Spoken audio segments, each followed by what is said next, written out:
for the FIA Drivers' World Championship. The flags of the nations frame a scene of intense activity on an airfield near Silverstone in Northamptonshire this bright May morning. Here on this British motor racing circuit, the world's leading aces, with their supercars, mobile workshops, team managers, mechanics and all the paraphernalia which must accompany them, are preparing for the greatest of all races, the Grand Prix d'Europe. They are here from Italy, France, Switzerland, Belgium, Siam, Era and the Argentine, and of course Great Britain. It's a great and colourful day for British motorsport. This year, the Royal Automobile Club has been granted the honour of organising this Battle of the Giants, the first time ever that the title has been permitted to leave France or Italy. In the paddock, mechanics and even the drivers give the final touches to the cars, while in the shade of the marquees a suitable welcome is prepared for the vast concourse of 100,000 people who will attend the race. It's a great motorists get-together day, a day for parties, official and private. We look in for a moment at a cocktail party given by the Guild of Motoring Writers to the foreign press and officials. Colonel F. Stanley Barnes, clerk of the course, slips in to meet old friends, as does John Cobb, holder of the world's land speed record. We pick out that internationally famous figure, Earl Howe, wearing his customary cap. Others are doing themselves rather well in the food line, but while some eat and drink, the preparatory work must continue. There are the finishing touches to be applied to the stands and the scoreboards. In the paddock, where the competitors are waiting, we catch a glimpse of Bob Gerrard, one of Britain's leading drivers, discussing with his wife, Joan, plans for the race. Cuthbert Harrison, another fine ERA driver, wonders, it seems, what he should wear. The Alfa Romeo mechanics and team manager are now able to relax and smile, but only temporarily after their labours. One mechanic sends a postcard home, and greatly impressed he is by the mobile post office, which is so handily placed. But now the time draws near for the cars to be on the course. Here is France's only hope in Grand Prix racing, the big 4.5-litre unsupercharged Talbot, so much larger and heavier than the Type 158 Alfa Romeos of 1.5 litres and with two-stage supercharging.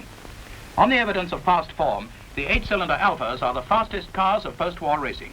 They are the leading attraction today, and the spectators, they have been streaming in like this, by coach, car, motorcycle, push-bike and on foot, since early morning, to take up their vantage points all round the 2.8 miles course. Press officer Dudley Noble is harassed by all and sundry from the nation's newspapers. I'm sorry, old chap, but there is just not a single track pass left. An early arrival is the chairman of the Guild of Motoring Writers, Basil Cardew, who discusses the race with Earl Howe.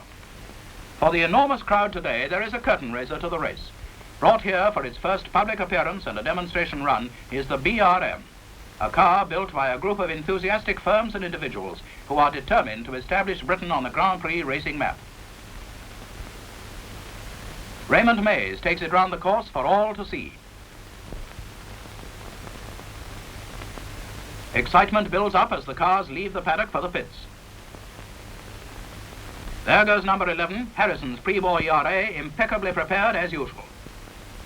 There are still last-minute adjustments to be carried out as the cars take up their positions in front of their pits. Number 23 is the British 1.5-litre 4-cylinder Alta, built by that great enthusiast Geoffrey Taylor. The driver's nerves are taut, but they hide it well. These last few minutes before they go up to the starting line are the most nerve-wracking of all. Baron de Graffenried can even perform a happy jig for the benefit of Bera, the Siamese prince, who is also driving a Maserati.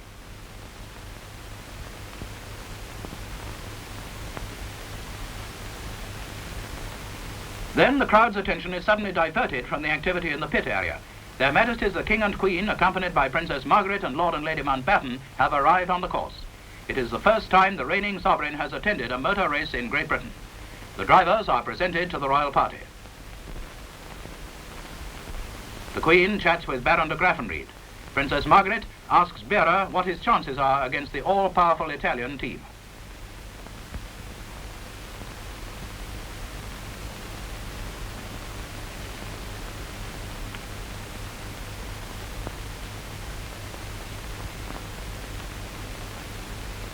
The crowds cheer as the royal party walks back to the royal box, where are waiting the representatives of the national motoring organizations of France, Italy, the Argentine, Belgium, Holland, Norway, Portugal, Sweden, Switzerland and the United States of America, all here as guests of the Royal Automobile Club. The Royal Standard flies over the course as the drivers return to their cars and officials begin to clear the course. The cars are now being warmed up. Bob Gerard's Old Faithful is the first to break into that full-throated roar which is music to the ears of racing enthusiasts. Baron de Graffenried is all set to go. Buehrer sits in the cockpit and gives final instructions to his mechanics. The cars are lined up alongside the pits. Some of the drivers have still not appeared, but they're in the background not far away. The crowd continues to wait expectantly. These enthusiasts are on the outside of the circuit, packed like sardines, but they're loving every minute of it. There are not many minutes left now, but still there is action in front of the pits.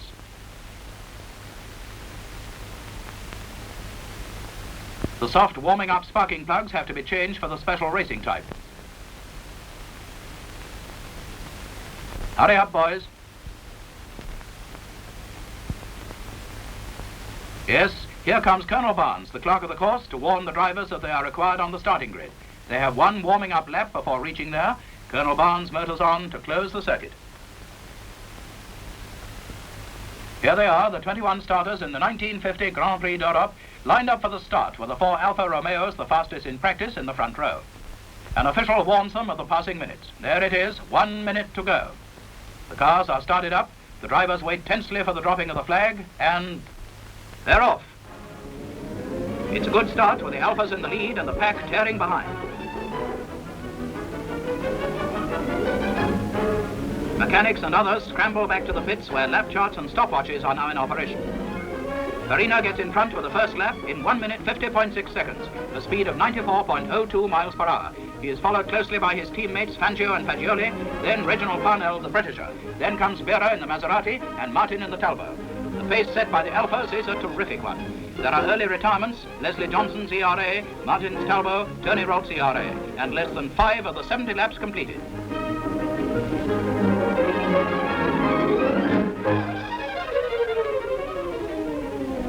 On the Hangar Straight, the Alfas are well over the 100 miles an hour mark. Their acceleration through the corners is highly impressive.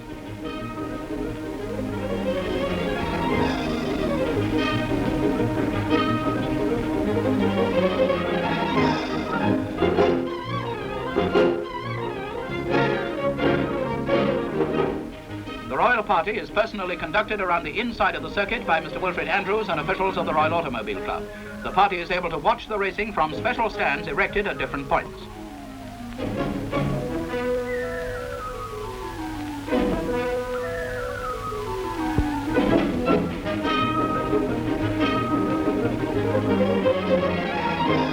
The King and Queen are keenly interested in every corner. They ask questions about the speeds, the technique of the drivers, the type of cars in use, etc.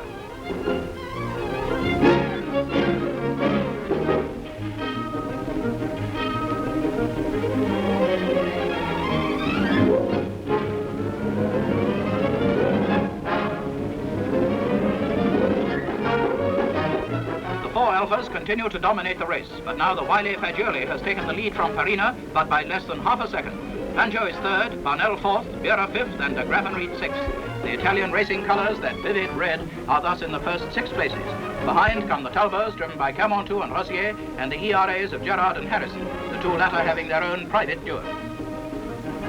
19 laps covered, and Farina is back in the lead, a second ahead of Fagioli.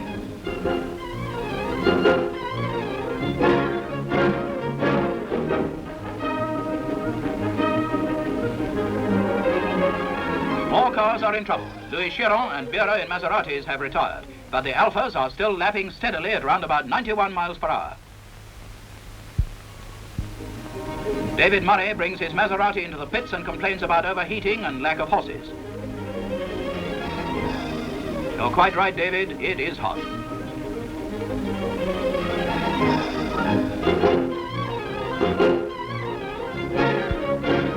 Now what's to do? A quick consultation, and the car is found to be too hot to continue. Just another retirement. 36 laps covered, just over half distance. Farina is still in the lead with Fagioli second and Parnell third. Crossley brings in his Alta for refueling. The pressure hose has failed and the car has to be replenished by hand. As a result of this mishap, the operation takes 2 minutes, 5 seconds. Fangio has already stopped for refueling. It occupied only 25 seconds but lost him third place. Parnell stops later, just 30 seconds. Wonderful examples of efficient pit management by the Alfa Romeo organization. The four Alphas continue to draw steadily away from the rest of the field, but the interest of the crowd is maintained. Four Talbots are still running, one driven by Johnny Clay in the Belgian. Gerard and Harrison in the ERAs and David Hampshire and Joe Fry in Maseratis are still there.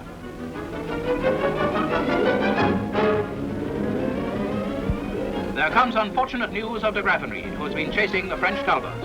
He has retired with a broken connecting rod. His car is pushed off the course, and the driver, a picture of utter dejection, returns slowly on foot to the pits. The royal party makes a tour of the pits to talk to the backroom boys.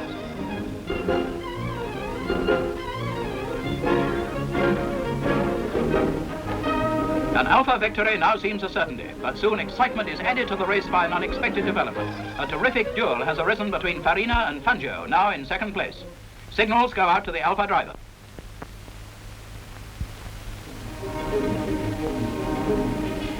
Watches and lap times have been carefully checked. And then out goes the board. Farina, Fangio, Fagioli, Parnell. At 60 laps with less than 30 miles to go, the position remains unchanged, but Farina has only half a second lead over Fangio.